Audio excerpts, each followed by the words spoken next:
आधी सदी के लंबे इंतजार के बाद इंसान एक बार फिर गहरे अंतरिक्ष में कदम रखने को तैयार है। जी हाँ, आज हम बात कर रहे हैं आर्टेमिस 2 मिशन की। 50 सालों में ये पहला मौका है जब कोई इंसानी मिशन चांद का चक्कर लगाने जा रहा है। 50 साल से भी ज्यादा। सोचिए तो जरा, एक पूरी पीढ़ी गुजर गई जब से किसी इंसान ने धरती की निचली कक्षा से आगे का सफर तय किया हो। यही लंबा इंतजार, यही 50 साल का फासला आर्टेमिस 2 को एक मामूली मिशन से कहीं ज्यादा, बहुत ज्यादा बड़ा और ऐतिहासिक बना देता है। तो चलिए इसी के साथ शुरू करते हैं। ये सिर्फ एक मिशन नहीं है, बल्कि ये गहरे अंतरिक्ष में इंसानी खोज के एक नए दौर की शुरुआत है, जिसका दशकों से हम सबको इंतजार था। जी, अपोलो 17 के बाद ये पहला ऐसा मिशन है। इसे आप अपोलो युग के बाद अंतरिक्ष की कहानी में एक नया चैप्टर भी कह सकते हैं। आर्टेमिस 2 दुनिया के सबसे शक्तिशाली रॉकेट स्पेस लॉन्च सिस्टम यानी एसएलएस पर लॉन्च होगा। और देखिए, इसका मकसद सिर्फ चांद के पास से घूमकर वापस आना नहीं है, बल्कि ये तो भविष्य के बड़े-बड़े मिशंस के लिए एक रास्ता तैयार करने वाला है। अच्छा, हर बड़े स्पेस मिशन के दिल में होते हैं उसके एस्ट्रोनॉट्स। तो फिर उन 4 खोजकर्ताओं से भी मिलना तो बनता है जो इस ऐतिहासिक सफर पे निकलने वाले हैं। ये है आर्टेमिस 2 की शानदार टीम। Commander Reid Wiseman, pilot Victor Glover, mission specialist Christina Koch और जेरेमी हैंसन। 3 अनुभवी नासा एस्ट्रोनॉट्स और उनके साथ हैं कैनेडियन स्पेस एजेंसी के एक सदस्य। तो ये टीम सिर्फ एक मिशन पर नहीं जा रही, ये तो स्पेस में देशों के बीच सहयोग की एक बेहतरीन मिसाल भी है।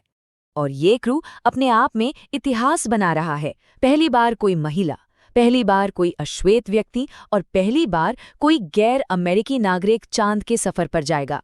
मतलब ये मिशन एक तरह से प्रतीक है, एक सिंबल है कि अंतरिक्ष की खोज अब किसी एक देश की नहीं, बल्कि पूरी मानवता की साझी कोशिश बन चुकी है। तो सवाल ये है कि आखिर ये 10 दिनों का सफर होगा कैसा? चलिए इस मिशन की पूरी जर्नी को स्टेप बाय स्टेप समझने की कोशिश करते हैं। सबसे पहले एक जबरदस्त लॉन्च होगा। उसके बाद क्रू पृथ्वी की ऊंची कक्षा में पहुंचकर अपने ओरायन स्पेसक्राफ्ट के सारे सिस्टम्स को अच्छी तरह से चेक करेगा। सब कुछ ठीक रहा तो फिर एक इंजन बर्न उन्हें सीधा चांद के रास्ते पर डाल देगा।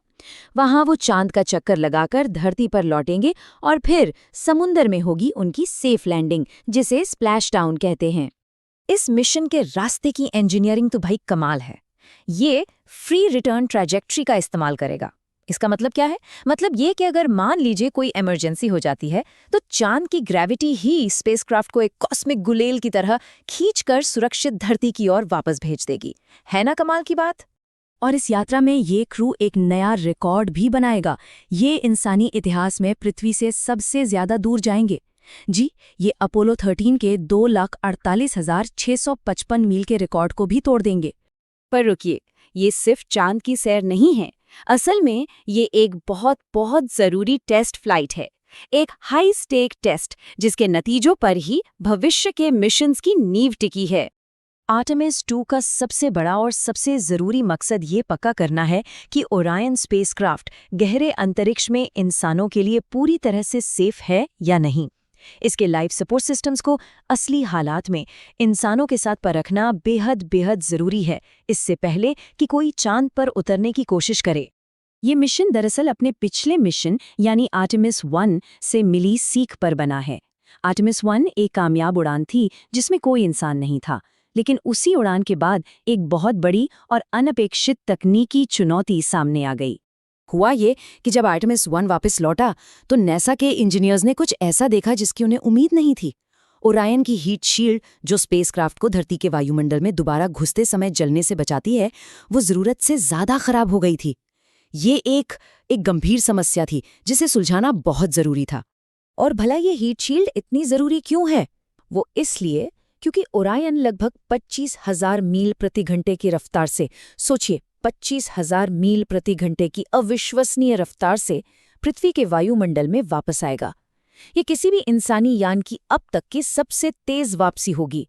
और इसी जानलेवा गर्मी और रफ्तार को झेलने की हीट शील्ड की काबिलियत को परखना आर्टेमिस 2 के सबसे जरूरी कामों में से एक है। तो अब आगे क्या?